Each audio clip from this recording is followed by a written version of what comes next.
Salut tout le monde, c'est David. J'espère que vous allez bien et soyez les bienvenus à la croisée des chemins.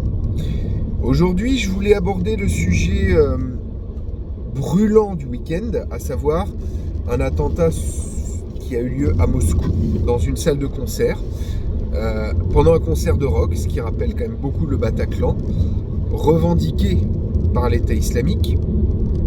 Les mecs fuyaient en Ukraine, bref, encore ce qu'on pourrait appeler un signe noir. L'idée de cette vidéo, ce n'est sûrement pas de dire c'est Poutine qui a fait ça, c'est une attaque sous faux drapeau, ni non plus de dire ah mais c'est obligé, c'est les Américains ou les Ukrainiens, ou tout simplement oui c'est l'État islamique puisqu'ils l'ont revendiqué. L'idée n'est absolument pas de dire ce qui s'est passé parce que je n'en sais rien et vous non plus. La première chose, bien entendu, c'est d'adresser toutes nos condoléances aux familles des victimes, car bien trop souvent dans les guerres, dans les attentats, dans tout ce qui peut se passer d'horrible comme cela, que ce soit à Gaza, que ce soit en Israël il y a quelques mois, c'est toujours les civils qui trinquent. Et ça, malheureusement, ça n'est que trop rarement évoqué, car ces événements polarisent toujours beaucoup les débats. Si je voulais vous parler de cet événement, c'était plutôt pour étayer les propos que j'ai pu avoir ces derniers temps, eu égard à la montée des tensions internationales, et on a encore une fois un événement qui va venir rajouter de l'alcool dans le feu et augmenter la taille des flammes.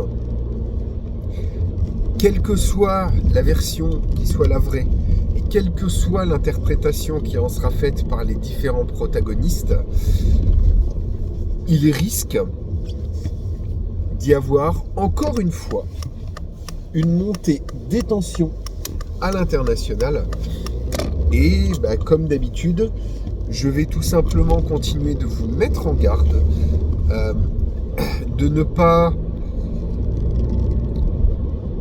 Comment je pourrais dire, de ne pas vous mêler entre guillemets de ce qui ne vous regarde pas. La seule chose qu'il peut y avoir dans ce genre de situation, c'est que vous devez augmenter votre niveau de préparation, votre niveau de travail et d'installation de votre base autonome durable ou de votre préparation ou de vos stocks.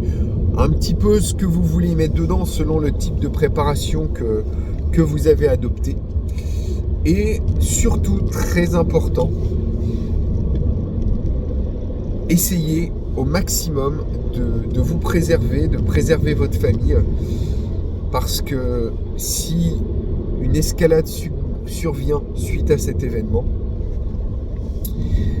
eh bien, comme toujours, comme je disais, ce sont les civils qui trinquent. Et là, en l'occurrence, dans le cas d'une montée des tensions, les civils, c'est nous. Donc, préparez-vous, faites très attention à vous, portez-vous bien. Et à très bientôt, je l'espère, à la croisée des chemins.